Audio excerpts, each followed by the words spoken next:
Okay, so I got home, rushed dinner, rushed to get everything ready. You guys know that these things, these edits don't just happen by themselves. There's actual time that needs to happen, that needs to be put aside for this. And yeah, I just tried to be live as fast as possible because it's already 10 p.m. For some people in other parts of the world, it's even later. And yeah, it happens sometimes that things are not, happening as smoothly as they should. And I apologize, man, but I mean, you are watching an amateur account, right? I mean, I do not do this for a profession, so yeah, you have to take what it is, right? So yeah. Anyways, let's move on. And I mean, I'm not butthurt. I mean, I'm just explaining to you how things are, and I apologize, and we move on. Um, so Omar Lewis says McTominay is really making a name for himself. Forza Napoli. Let's hope to keep this form in the second half of the season. Yeah, I really do, and I think he's improving a lot. I think what we see from him is a lot of different sides to his game. Some games he can be a bit more in the midfield. Some games he's a bit closer to Lukaku. Today it was a bit of a hybrid. I mean, he got himself into the box quite nicely for that goal, but I think he stayed relatively deep compared to some of the other games that we've seen. And what he has is that he's pretty consistently at the right place at the right time, you know? Um, you always feel like he's there to cover in defense. You always feel that when you're moving forward, he could be there getting at the end of crosses. So, yeah, he's just got that knack for being at the right place at the right time, which is super important. I mean, you don't have to be necessarily the most technical player, but if you're able to figure out where the ball's going to be, you've got a chance then to score and to be useful. But yeah, Torino definitely started the game quite well. Look, this really should have been 1-0 for Torino within the first 5 minutes. So yeah, I think we were pretty lucky, to be honest, not to concede here. And this is one of the two chances where I think we got pretty lucky today. But look, this is how this season has been for us. I think we've been lucky in a few different moments this season where things just kind of went our way. Not every time. We've been unlucky in others, like with penalties and all that. But there has been definitely some moments of luck, right? Um, which, for example, we didn't necessarily have in the year that we won the Scudetto, right? The year that we won the Scudetto, I feel like we kind of deserved everything that went our way, and we didn't really rely on other people missing chances or anything like that. But I feel like this year, like there's been a few moments where I'm like, oof, okay, this this is a bit lucky, and this is one of those moments, and we'll see one later on as well. Um, Look, then we had this moment here with Lukaku where I mean, he managed to get a shot away, right? But he's falling on the ground, and this Torino player is definitely disturbing Lukaku. And look, it's not a penalty, but it's very borderline, right? I mean, look, the defender's clumsy. He's touching the legs of Lukaku. It definitely offsets him quite a bit. I'm not gonna say this is a penalty. I'm not gonna try to argue for it, but yeah, look, it's a contact sport. Just like how this is not a penalty, I would say the one that we got awarded against us in Inter Napoli shouldn't be a penalty, right? It's a contact sport. It happens that two people are a little bit obstructing each other. And I think you really have to see if there's any intent or not to really make a foul. And I don't think here there was. And so yeah, I just want there to be consistency, right? Because I feel like here there was as much contact as the one that Inter got a few weeks ago.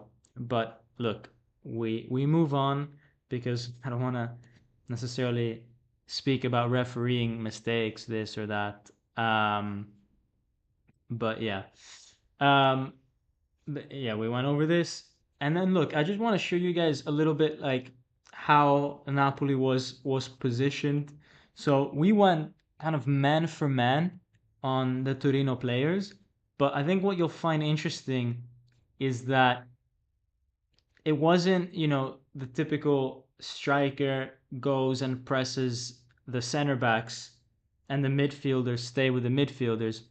It was actually that Lukaku would stay on one of the midfielders, and it would be Lobotka that then would go and push up towards that second center back with the ball. And that's simply because you want Lukaku. You see Lobotka's going to press and he's making the run, and then McTominay shifts over. The thing is that you don't want Lukaku to be making those kind of sprints, right? You don't want him to be going in between the center backs all the time. The whole point is that you want Lukaku to not press so that he can save his energy for a greater portion of the game. And one way to do that is that when Torino have the ball with their center backs, is that you really try to switch the roles, right? Where the midfielder is the one that goes forward and Lukaku's the one that stays back in a more like jogging type of role. And then the midfielder is the one that's like sprinting to do the hard pressing. What I also found interesting was how Torino tried to put a cage around Lobotka, and what ended up happening was that we had a very elaborate way to sort of get around that. So what would happen in this case, how Lobotka would free himself, or how Napoli would free himself, is that Lobotka would go in between the two center backs. So he would come out of this position, go in between Buongiorno and Rachmani, and then Oliveira would come from the outside in. And you see that in the next slide with Lobotka in between the two center backs and Oliveira making a run around the outside to swoop into the position where Lobotka was, with the midfielder now not realizing that that's what Oliveira is doing, because Oliveira starts, if you see his starting position, he starts ahead of that midfielder. So when the ball actually gets played towards Lobotka and that midfielder is looking at the ball, he forgets the position of Oliveira, loses Oliveira, and Oliveira can make that run in behind him to that place where normally Lobotka is, right? And that allows potentially Lobotka to receive the pass and then pass it on to Oliveira, and that could be an option. Then Oliveira from there can pass it to McTominay or can pass it to Kvara. But alternatively, what Napoli can also do is play the pass long towards Politano. We saw Politano today being in a much more forward position than in previous games, where he was almost a fifth defender. This time he was much more forward, and the whole point of him doing that is to try to free Lukaku a little bit more of defenders, right? Because look, Torino play five at the back, so if you just have Kvara and Lukaku there, it's five defenders on two. It's really too much. And so what Conte thought of doing was to put Politano a little bit higher, right? But a lot of this happens, or a lot of this is made possible.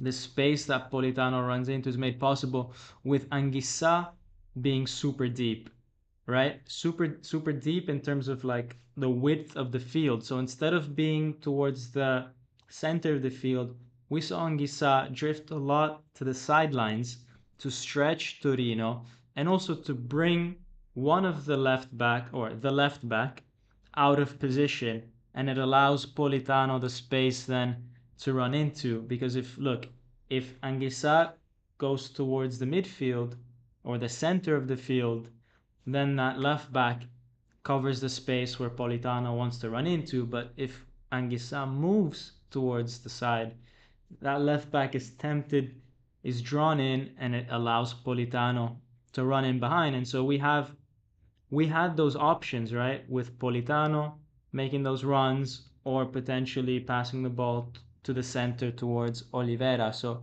I think Napoli's been doing quite a lot of work on different ways to play from the back, and I think that we saw that a lot today. I just want to get to this here. Omari Lewis, thank you for joining Club Arena Club Arena di Fuorigrotta as a new member. So thank you a lot for that. And yeah, look, what this ended up doing, by the way, Anguissa's position is, drawing that left back out, and it really essentially made four at the back for Torino instead of five. And, the whole point was to make the lives of our strikers a lot easier. And we saw it today with Napoli having 16 shots on goal, which is a lot more than we've had in recent weeks. We looked a lot more dangerous, and a lot of that is just, trying to get more people into good attacking positions, trying to get defenders out of their positions, and I think Conte did that very well today. Another sort of positional thing that we could talk about is Kvara. He was a lot more central today, tried to get into good spaces inside the box where he could get a good XG in terms of, likelihood of scoring. Unfortunately, here he scuffed his shot. But, this is the sort of position where we want to see Kvara. The only thing with Kvara is that it seems like he he's capable of scoring really fantastic goals, really hard goals, the goals that you want to see as a fan.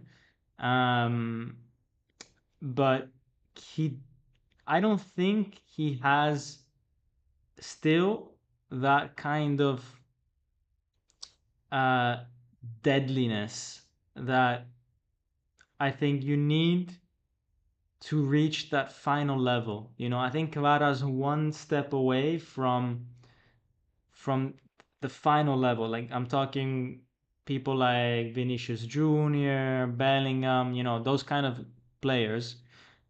Kvara's, I think, still one step below, and I think what he's missing is that anger when you are in front of goal to really put it away, right? Because he's got a lot of technique, he's got a lot of talent, but players like Vinicius Jr., for example, someone that plays in a similar position as him, or players like Mo Salah at Liverpool, when they get inside the box in a relatively central area, they find the corner, they find the way to put that ball in the back of the net, right? And look, I think Kvara is actually more talented than them, and he can do things that I think they cannot do. He has a shot from long range that the others don't have. But what the others have is that in the box they have a bit more deadliness. And I think that's something that Kvara needs to just work on a little bit, is the deadliness inside the box. But guys, I mean, today we should have really been winning this game 2 or 3-0, but Milinkovic Savic, what a goalkeeper. I've tweeted it in the past before that he is the best goalkeeper in Serie A, and he keeps proving it every time we play against him. There was this back heel by Lukaku. It required incredible reflexes to save, and obviously he saved it. Then there was the header by Kvara in the box. This was actually a very nice header. Not easy to flick it on like this. And again, this guy saved it. But then we finally get to the goal. And last week, you might remember I said that a lot of the reason why Kvara struggles at times is because on the left, it's just him and Oliveira. So two players normally against three or four opposition. Whereas on the right hand side, we seem to make more chances because we have Politano, Di Lorenzo, but then Anguissa comes in to help. In this case, for the goal, Anguissa actually found himself on the left side. So you finally had a triangle between the three of them. And you guys know, if you follow football, whenever you can make a triangle between three players, all of a sudden you have a lot more passing options, you have a lot more geometries that you can play with. And here Anguissa finds the pass to Kvara. Kvara dribbles past one or two Torino players, lays it off to McTominay. It's so important for McTominay to stay close to Kvara because he's got a very good shot. He's got that cynicism that I was talking about that I think Kvara could learn a little bit from McTominay here. Um, he's got that killer instinct inside the box. And look, Kvara is always going to draw a lot of players towards him because he's a great dribbler. He's got that reputation. And this is perfect, right? He takes two or three players with him and it just opens up a bit of space for McTominay. And McTominay, all he needs is to stop the ball, shoot, and score, right? And he's so good at that. He's got that killer instinct that these sort of games need, that I feel like is something that we miss ever since Osimhen has left, because it was something that Osimhen had. He had that killer instinct inside the box. I don't think Lukaku has the same type of instinct. But yeah, McTominay is able to provide us that, just that sort of that sort of thing that I don't know if you can teach it or if it just is something that you have or you don't have, but definitely McTominay's got it. And in talking about, having that killer instinct inside the box, guys, I mean, Torino completely lacked it today. This is a great chance that they had. Look at this. I mean, the ball is squared, and how do you miss this chance? How do you not put that away? How do you fall on top of the ball, man? How do you do that? That's insane. I want to say hello to Gustavo Braz. Let's go, Forza Napoli, and Napoli Nation TV, catching up, cropping the crop. Yeah. Um, yeah, guys. I mean, look, this should have been 1-1. We got very, very lucky today. Um, and yeah, look, at the end of the day, we keep getting these 3 points somehow, these very, very tight wins. And look, I think we totally deserved the win today because we were the better team.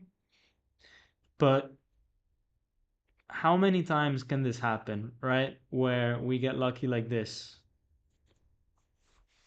If it happens that a team is able to bring the game back, then we have to see how Napoli reacts to that. I don't think it's something that we've tested out this year a lot, um, partly because our defense has been so good. But yeah, we have to be very careful about having games always on the balance like this 1-0, because all it takes is a better finish. It's 1-1, and then I don't know if this team has the nerves then to go and re get the victory. You know what I mean? Because this year we haven't really done that. Yeah, I mean, look, the two losses that we had were 3-0 losses. Then we had two draws, 0-0 with Juve and the 1-0 with Inter. But we never were in a position where we were winning, then the other team scored, they tied, and then we had to go and win again, and like score again the winning goal. We've not really been in that position.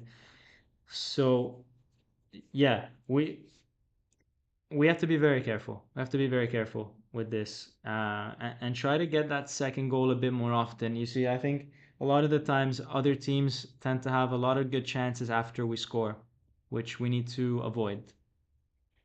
Um, we need to be a bit more dominant with how we do things. And look, this is what I'm talking about, right? Like these kind of chances. Look, McTominay here intercepts the ball beautifully, carries it into the Torino third, passes it to Lukaku. Lukaku back heels it to Politano, and then Politano here, he's got so many options with the goalkeeper in no man's land. He can pick out Kvara. He can do better with his right foot. He can take a shot on goal potentially. Like this is a good chance to shoot with his right foot. I mean, there's no goalkeeper in the goal, so you just shoot and try to avoid the defender. And I mean, you take your chances, but Politano is again another type of player who doesn't have that killer instinct. He doesn't he doesn't know how to really capitalize on these kind of opportunities, and he's a bit too, he tries to do things a bit too nicely almost, right? He wants to, like, I don't know what he's doing here. He wants to pass the ball to Kvara. I mean, man, just take a shot and see where it goes. Be a bit more crude with the way you do things. Do a bit more like McTominay, where he just took the ball, boom, shoot without thinking, not trying to play the cute little pass. Just take the shot, man. Yeah, Napoli Nation TV is saying Politano shooting with his right foot. Yeah, I know, but again, that's exactly it, right? Look, McTominay's goal was with his weak foot. He didn't think twice about it. He just stopped the ball and said, I'm in the box, I'm going to shoot. I'm going to keep it low. And if the goalkeeper's there, great. Let's see if he can save it, you know? Um, and that's it. And you just take the shot. And I think Napoli players sometimes need to do a bit more of that. And by a bit more of that, I mean a bit less thinking. They need to be a bit more cold with how they do things. But yeah, guys, I mean, we were up against a super goalkeeper today. I don't want to criticize the players too much because honestly, I think they created enough chances where against any other goalkeeper in the league, we would have been 2 or 3 goals to the good.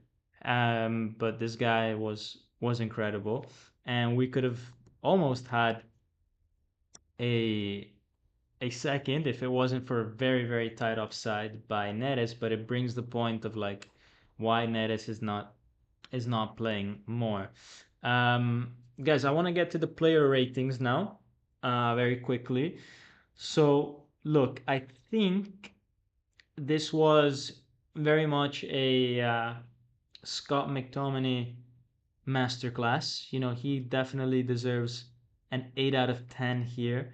I mean, possibly more, right? I think he did everything that he had to do. Um, but look, 8 is already a very, very good score. I think Kvara was good. He had that header, which was saved by Milinkovic Savic, which I think was a very nice header. That cross towards Lukaku, where again the goalkeeper saved, then Lukaku shot. I think he did a lot in this game well, and I think he definitely played better than Politano did this game. Politano, I think, a bit disappointing. Not able to really, yeah, not able to really do that much. So I think him a bit disappointing. And look, against teams that are very good down the wing, then it's nice to have Politano there to defend, right? And to give you a bit of solidity at the back. But when you play against a team like Torino, who I don't think has amazing wingers, and you have Politano on the field, then it feels like a little bit of a waste, right? Because you you don't need that defensive ability. So it would have made a lot more sense to just have Neres from the start or Engonje, and then you just max out your attack, right? Because the little defending that you need to do against Torino, I mean, Neres can do that. It's not like you're up against one of the best teams or one of the best wingers in the league. So, yeah, and I think it kind of exposes Politano. When we play against these teams, he's definitely a bit more exposed because he doesn't need to be there, right? There's no need for that. So, yeah. And then guys, everybody else kind of like a 6.5. Like they they won most of their battles against the Torino players, but they didn't really stand out. There wasn't anything spectacular about any of the other players. And look, Conte is just slowly chipping away at those 6.5s out of 10, just giving us enough to walk away with 3 points. But I feel like there's always just something missing, like today, I don't think Politano was the right choice. Um, and yeah, I mean, I also don't know why he never uses all five of his subs, or it's very rare that he uses all five. I mean, we've got Lazio coming up on Thursday in Coppa Italia. I think there we'll see a lot of other players come in. Your Gilmores and Gonje and all that. I just wonder whether he could have played some of them a bit more to get them up to speed for the game against Lazio in the Coppa Italia. I think it's asking those guys a lot on Thursday to come out and perform without getting a lot of minutes under the belt. For example, I'll give you an example. Raspadori, no? Raspadori might start on Thursday, but this guy hasn't played with his teammates in a very long time. So, I don't know, maybe it would have been nice to see him play for 10 minutes today, right? And I think it would have helped him as well ahead of Thursday. But let's see. I mean, let's see what Conte wants to do with that. Let's see if he wants to play Raspadori, for example. Um, Helcom says, to be fair, Vanja had an elite game against us. I'm concerned as well because these one goal leads don't always guarantee anything. Better decision making needed and finishing. Yeah. Napoli Nation TV says dominated. At least two more goals were stolen by world class saves. Yup. And Mike Xstad says Forza Napoli sempre. Dodgy's mom says Forza Napoli. Scott McTee had the best heart at Old Trafford. I bet he loves your city.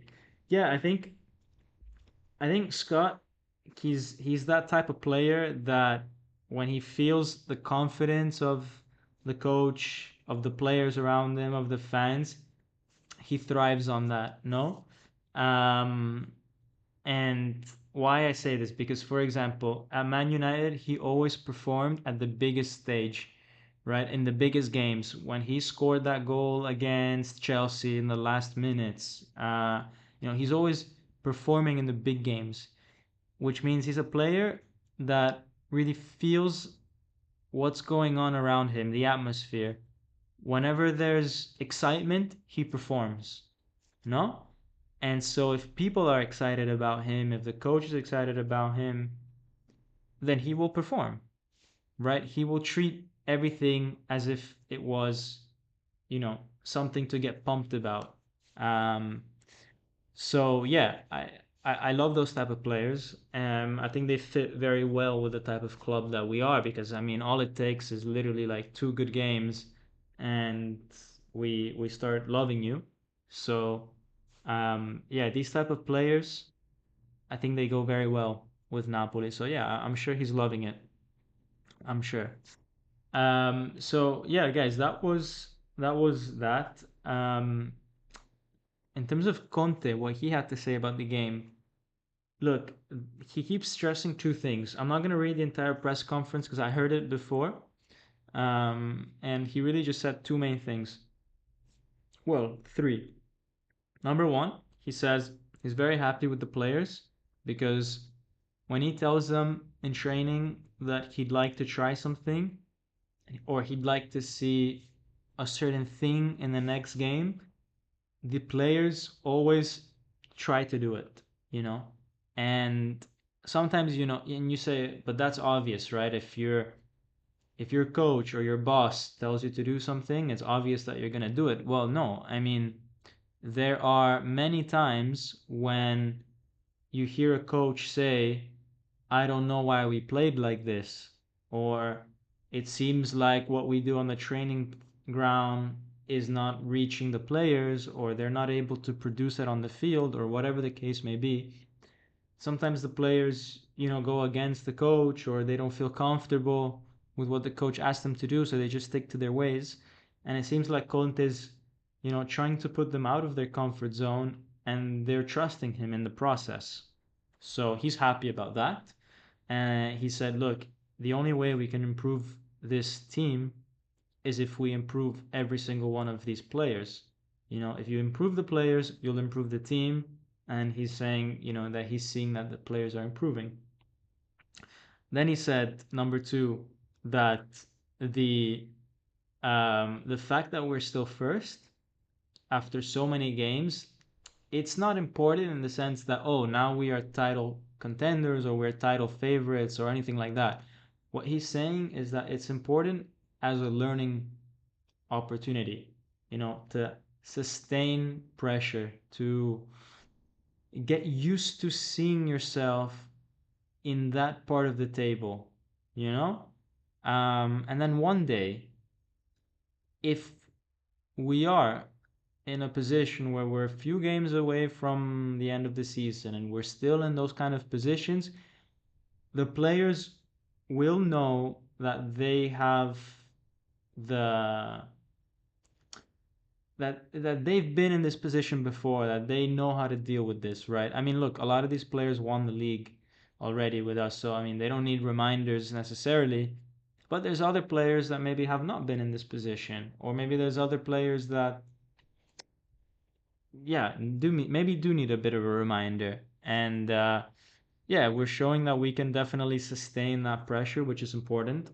And the third thing that he was saying was that, look, one day, if we are to get into the Champions League or Europa League or whatever the case may be, that he would like De Laurentiis to keep improving the team. He said for sure De Laurentiis has to spend some money. Because right now we have a team that's very good for the championship, but if we need to compete at a European level, we need to raise the quality even more. So he's in a position of power in which he is now because he's first in the league. He's saying, I need more players, I need better players. And it's important that he says this now because it sends a clear message to De Laurentiis that the players that I need are for the Champions League, you know? Whereas, let's say we finish the season in fourth or third, and then he says, oh, I need players. De Laurentiis is like, yeah, but I mean, it's fine. Like, you can probably do enough to win the title with these. You just need to get a bit more lucky next season, or you need to just do things, one or two things a bit better next season, and you can win with these. And I think what Conte is trying to say is like, okay, I actually don't really care about this. What I care about is the players for the Champions League. And he's setting his sights already there. I'm hearing news that Lecce has tied 1-1. So let's go and see a little bit more about that game. Ante Rebic, ex-Milan player, ties the game in the 93rd minute versus Lecce, versus Juventus. The game ends 1-1, guys. So let's take a look at what that does to the table. So let's go now and see what the table looks like with the new Juve. Oh, what's going on here? Let's refresh this. Let's go Serie A. standings. I don't know why it's going black. But anyways, let's see what that table looks like. And look, Juventus do not capitalize on their opportunity to, at least equal Lazio in 28 points, but they waste an opportunity, and that's now 3 draws in the last 5 for Juventus. They stay on 20, or they go to 26 points, and now that is 6 points the gap between Napoli and Juventus, which is significant. It's a 2-game gap, so that that's a nice cushion to have. And look, Lazio as well, 4 points behind. We play them next, not only in the Coppa Italia, but also in the league. If we manage to win against Lazio, then that really sets a gap between us and the teams from 5th and below. Let's not forget then that we have Inter and Fiorentina as well to play. Obviously, that game is suspended, but we're starting to see that the table is getting stretched, that teams are starting to lose points. So yeah, let's see what happens there, guys. Let's see what happens. Look, what I want. And Napoli Nation TV says, man, Juve being irrelevant is so satisfying. That's funny. But yeah, and thank God Bove will be okay, man. That's the most important thing. That's clearly the most important thing of this weekend. Guys, what I want to do, and heads up, I don't know if the audio will work. Okay, I will put that disclaimer before I show you the video. But what I want to do is play a video. It's about a minute long, minute and a half, of one of our friends from Napoli Talk, one of the members who won the match predictor game of October and September, I think. And I asked him some questions about Kvara, about, do you think that Kvara is just having a bad moment in recent weeks, or is there something else to it? Do you think that Neres could be a replacement for him long term? All that kind of stuff. And he just gave his quick take on it. So we're just gonna play the video. Let me know in the comments if you cannot hear the audio, and I will then remove it because I'm not gonna spend time trying to fix the audio. But here we go. All right, here goes nothing. Thanks for having me on the show. You asked about Kvara's head. I feel like he just wasn't having a good game, and then they yanked him out of the game 65th minute or so. It was a little bit early, but it's a long season. He needs to get his rest when that's happening. Talking about Politano and Neres. I think Politano has been sometimes better than Kvara on the wing. Last game he had a couple good shots. He's great at beating defenders and crossing the ball. Where Kvara, he was trying to beat too many guys. And on defense, he wasn't really in the game too much. So Neres taking over Kvara for next season. If Kvara didn't sign a contract or we let him go, is not a good option to me. I don't think. I just hope we keep everybody, to be honest, and think we're on the right route to win the league. So thank you for having me. All right, guys. I hope that was that you can listen to that well. I hope that worked because I've never embedded a video into the software before. And that's actually why the audio wasn't working very well in the first half of the video. It's because I was playing around with the settings of that one that it screwed up the settings of my actual mic. So you see, there's always reasons for everything. But look, there's this comment here from a username that I don't know how to pronounce your name, but says there's tough political situation in Georgia. If Kvara has a hard time focusing, it's probably because of that. Look, that could be definitely a reason. You just never know.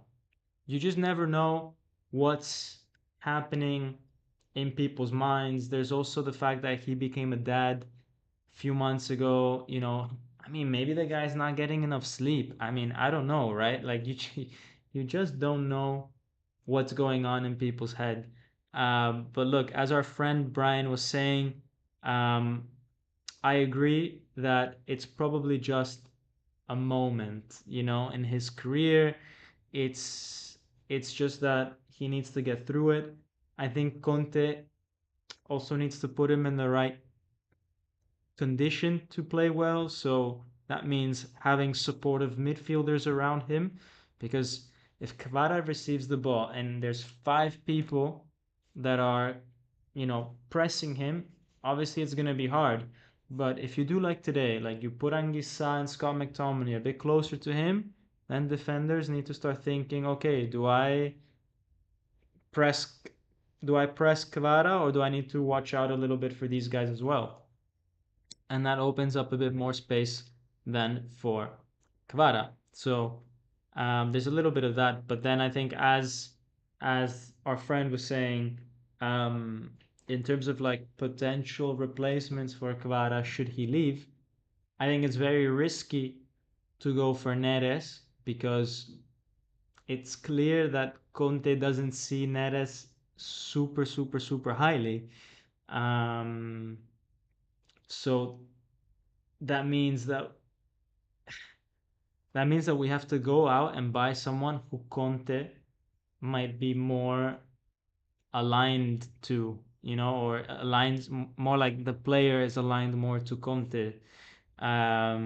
Because look, I would love to see Neres full time. I would love to, but it's clear that if that's the solution that we give to Conte over the summer, he's gonna lose his mind against De Laurentiis, saying you left me with a player that only played 10 minutes a game. Clearly, I didn't want him full time. Blah blah blah blah blah. It's clear that he sees Neres as a substitute player, an impact player from the bench. But yeah, guys, look, that's everything from me. I'm gonna just get a few more comments and then sort of end the live. Eric says Conte don't come here to finish third or fourth. He came because he knows he can win. That's true. I don't think he expected to win though in the first year. I think he I think he was confident he would get top four. Otherwise, he wouldn't have joined. Um, but I don't think he expected to win this year.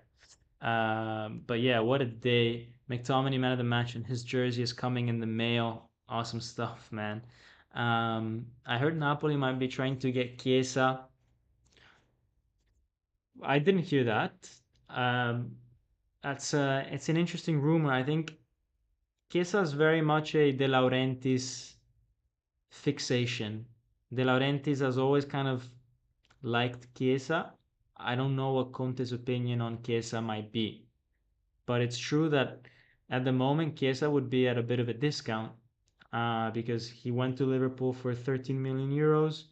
He's not playing, so you could potentially then get him off of Liverpool for 6, 7 million. Look, if he's willing to drop his salary and you can get him for 6, 7 million, fine, whatever, let's have him, right? I mean, for 6 million, I don't mind whoever. So, but is it is it to be part of the squad or is it to replace Kvara? If it's to replace Kvara, absolutely not. If it's just to be part of the squad, and for example, you take Chiesa and you sell Ngonje, fine, that's okay. I have nothing against that. Um, to me, Neres is a right winger, not left. Yeah, but the thing is that Conte, for whatever reason, has been putting him on the left. Um, so let's see. Let's see why. I mean, yeah, it seems very clear that Conte has put him on the left and Ngonge on the right. Azurinos says, I heard Donnarumma is unhappy at PSG. Should we try to acquire him next summer? I think it's way out of reach, Donnarumma. His salary is 12 million a year at PSG. He's not going anywhere at all for anything less than 9 or 10 million a year. I think it's way more likely that he goes to a club in the Premier League, for example, that could maybe afford those kind of salaries. And yeah, look, I don't think he would come to Napoli. Absolutely not. It would it would mean that he needs to take a massive pay cut. I mean, there's no way Napoli would pay even 6 million for a goalkeeper in salary. There's no way. Look, Meret's on what, like 1 or 2 million, right? I mean, that's it. And that's the sort of budget that we have for that kind of position. Um, but yeah, no, I don't see it. I know there's the link because he's from Naples and everything, but no, I don't see it at all. Plus, he's probably not even a Napoli fan, you know? Um, because people that support Napoli are the ones that are born in the city. Then as soon as you start going to the outskirts and the provinces, which is where he's from, everybody there supports Juve, Inter, Milan, whatever it may be, right? So, um, yeah, guys like Donnarumma, uh, Immobile, remember, I mean, they're way more likely to support Juve and Milan than actually Napoli, um, if they're not from the actual city itself. So, yeah, Laurentio saying, I don't like Rahmani, but he was great today. Today he was pretty good. He was pretty good. Yeah. I think actually I was debating whether to give him a 7 and a higher score than Buongiorno actually, because I think he was the better center back out of the two. Tony Sessa says he's a Milan fan. Yeah, I mean it makes sense. He debuted for Milan when he was 16 years old. He did the whole youth thing with Milan. Um, but yeah, I wouldn't be surprised if they have some Juventini in his family and all that kind of stuff. That always happens with these kind of players that are from the outskirts. Donnarumma has also never said he would like to play for Napoli. Yeah, I remember also a comment that he made after or before Milan Napoli, um, where he said something like, "These guys are una banda di scemi," something like that. Like the literal translation is a band of idiots. But yeah, I don't know. Um, I just don't see it. I don't see it. He never liked Napoli. I agree with Napoli Nation TV. Look, guys, on that note, I will end the video. I will end the video now. I will trim the first 6 minutes of this where the audio wasn't working. And so it will actually be uploaded as a new video. So apologies if you get like the notification that it's a new video. It's not. It's just a re-upload of this one. But guys, see you potentially Thursday night, depending on how busy work gets. Because I mean, I have no set time for when I finish work. It's just whenever the work gets done. So let's see if I can get live after work and talk about Napoli Lazio. Um, but yeah, hopefully I can. Otherwise, I'll make a review video maybe on Friday night for you guys on it. But hope you guys enjoyed this one. Hopefully you enjoy the rest of the week, and hopefully, guys, we get good news from Bove as well. Good luck to him, and as always, Forza Napoli sempre. Ciao.